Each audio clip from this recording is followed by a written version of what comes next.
ce ne sont pas que les jeunes aujourd'hui qui sont à la tête de la rénovation. Ce sont aussi les chevronnés.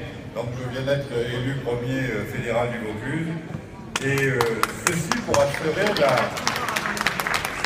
pour assurer la relève, c'est-à-dire faire en sorte que les militants d'expérience, il y en a nombreux dans la salle, puissent mettre en piste pour le prochain congrès, celui d'après, la nouvelle génération montante dont le parti a beaucoup besoin.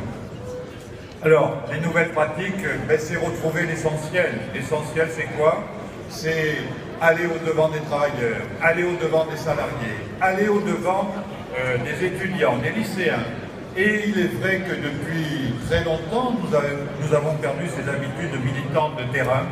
Et aujourd'hui, ça nous coûte cher, puisque, regardez dans l'état où nous sommes en pleine forme, mais en même temps pas très nombreux.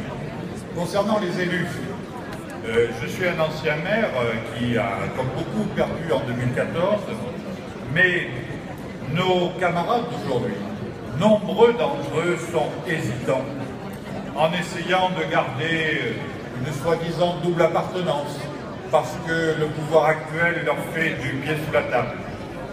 Je crois qu'au lendemain de notre congrès, il faudra que les choses se clarifient.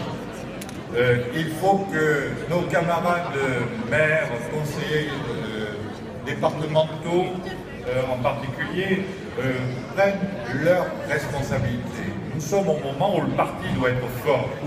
Et si nous voulons engager la bataille des européennes et des municipales dans les meilleures conditions, et en particulier, moi je souligne dans les départements du sud de la France, nous avons des batailles à mener contre le Front National, il faut avoir une position politique claire. Il faut arrêter d'être assis sur deux chaises en même temps. Donc à partir de maintenant, il faut que nos camarades élus prennent leurs responsabilités. Soit ils nous rejoignent et restent avec nous, soit ils vont ailleurs, puisque j'avais écrit il y a quelques jours que quand on fait de la voile et qu'on tire des bords comme ça, eh bien à un moment donné, il y a la bombe qui passe d'un côté et de l'autre, et souvent on prend un coup derrière les oreilles, et ça, il faut qu'ils le sachent. Je parlerai en troisième point sur la ruralité. La région PACA est aussi une région rurale et le département de Vaucluse est un des départements les plus pauvres de cette région.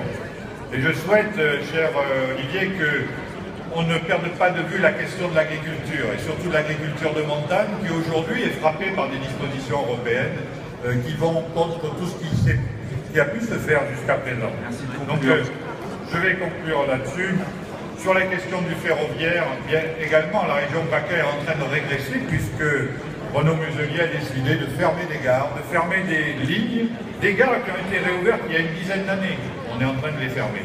Donc aujourd'hui, il faut que notre parti fasse en sorte que le ferroviaire soit le moyen de transport de tous. Dernier point, et je conclue là-dessus.